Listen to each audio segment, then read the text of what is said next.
বাংলাদেশ সেনাবাহিনীর ব্যাপারে আমি বলতে পারি, আমাদের ডেপুটেশনে অনেক জায়গায় অনেক অফিসার এবং আমাদের সোলজাররা চাকরি করেন, কিন্তু সেখানে যেয়ে যদি তারা কোনো অপরাধে জড়িয়ে যায় এবং সেটা যদি আমাদের কাছে রিপোর্ট আসে, আমরা কিন্তু এটার একেবারে সঠিক বিচার করে প্রয়োজনীয় পদক্ষেপ নেই। যে গ্রাউন্ডের সাথে এই ধরনের প্রতিবেদনের কোনো মিল নাই। বাস্তবে যা হচ্ছে আর তারা যেটা বলার চেষ্টা করছে দুটো টোটালি ভিন্ন।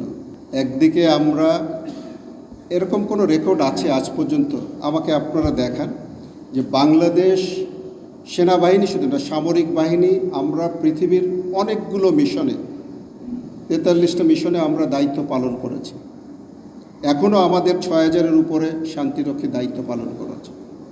কোনো একটা মিশনের আপনি উদাহরণ দিয়ে বলতে পারবেন যে ওখানে আমরা Jamuna air conditioner simplify cooling মানবাধিকার লঙ্ঘন করেছি বা আমাদের শৃঙ্খলা খারাপ হয়েছে? আমি নিজে সেন্ট্রাল আফ্রিকায় একটা অত্যন্ত চ্যালেঞ্জিং মিশনের শুরুর থেকে ডেপুটি ফোর্স কমান্ডার ছিলাম। এটা এমন একটা মিশন যে মিশনের SRSG, special representative of the secretary general,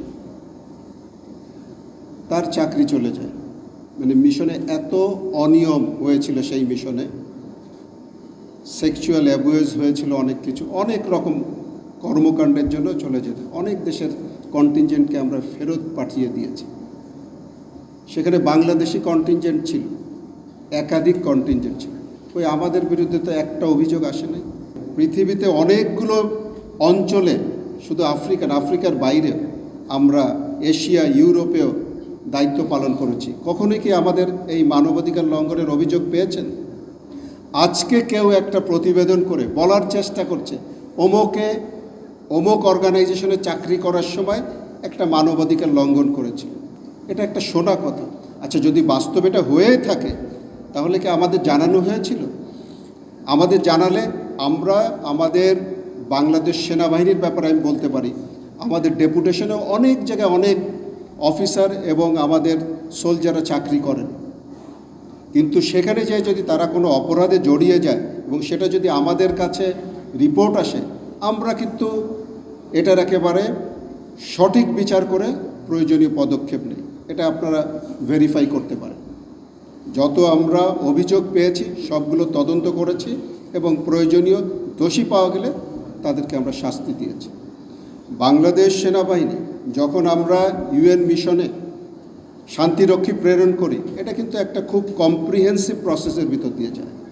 আমাদের সিলেকশন প্রসিজিয়ার, আমাদের এর জন্য তাদেরকে প্রস্তুত করার ট্রেনিংয়ের মাধ্যমে অন্যান্য লজিস্টিক্যাল সাপোর্ট সব আমরা খুব পেশাদারিত্বের সাথে করে থাকি। এখানে এইসব বাত্যয়ের সুযোগ নেই। এটা তো আপনি পরিষ্কার বুঝতে পারছেন, একটা উদ্দেশ্য নিয়ে এটা করা হচ্ছে।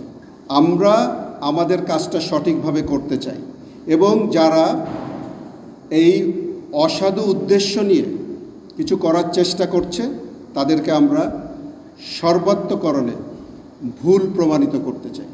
এই প্রচেষ্টা আজকের না।